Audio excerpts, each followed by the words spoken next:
Eggs ఉంటేనే sponge cake వస్తుందా? అస్సలు కాదండి. ఎగ్ లేకుండా, ఓవెన్ కూడా లేకుండా పచ్చి కొబ్బరితో కూడా స్పంజ్ కేక్ చేయొచ్చు. చాలా ఈజీ.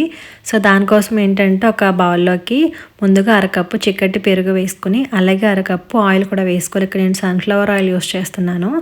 వాటితో పాటుగా అరకప్పు పౌడర్ షుగర్‌ని కూడా వేసుకుని 3 కూడా బాగా విస్కర్‌తో విస్క్ చేసేసుకోవాలి.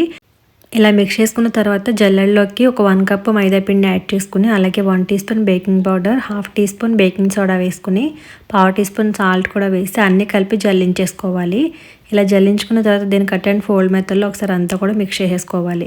ఇలా మిక్స్ చేసిన తర్వాత కొంచెం ముద్దగా ఉంటుంది కాబట్టి కాచి చల్లార్చుకున్న పాలు అరకప్పు వేసుకుని, అలాగే పచ్చి కొబ్బరి తురుము కూడా ఒక అరకప్పు వేసుకున్నానండి. ఇక్కడ వెనిలా ఎసెన్స్ కూడా ఒక 1 టీ స్పూన్ వేసుకోండి. ఆ క్లిప్పింగ్ మిస్ అయిపోయింది. లేదంటే ఇలాచీ పొడి వేసుకుని మొత్తం అంతా కూడా కట్ అండ్ ఫోల్డ్ మెథడ్లో మిక్స్ చేసేసుకుని, కేక్ టిన్ కొద్దిగా గీ అప్లై చేసి పొడిపిండి చల్లుకుంటే మనకి బాగుంటుంది. అందులో కేక్ బ్యాటర్ అంతా కూడా వేసేసుకుని పైనుంచి కొద్దిగా కట్ చేసుకున్న జీడిపప్పు, అలాగే గుమ్మడి గింజలు వేసుకుని ట్యాప్ చేసుకోవాలి.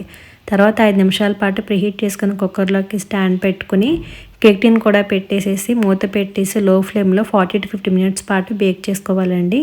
నాకైతే 40 మినిట్స్కి కరెక్ట్గా బేక్ అయిపోయింది కేకు. నైఫ్తో చెక్ చేసుకుంటే ఎక్కడొక్కడ పిండి అంటుకోకపోతే వెంటనే స్టవ్ ఆఫ్ చేసి చల్లారిన తర్వాత డిమాల్ట్ చేసుకుంటే ఈజీగా వచ్చేస్తుంది. సో, ఇప్పుడు దీన్ని కట్ చేసుకుంటే చాలా స్పంజీగా ఉంటుందండి కేక్ కూడా. అండ్ పచ్చి కొబ్బరి ఉంది కాబట్టి టేస్ట్ కూడా చాలా బాగుంటుంది. ఈసారి న్యూ ఇయర్ కానీ లేదంటే క్రిస్మస్ కానీ మీరు ట్రై చేయండి. ఎలా వచ్చిందో కామెంట్ చేయండి. అలాగే రీల్ నచ్చితే లైక్ అండ్ ఫాలో.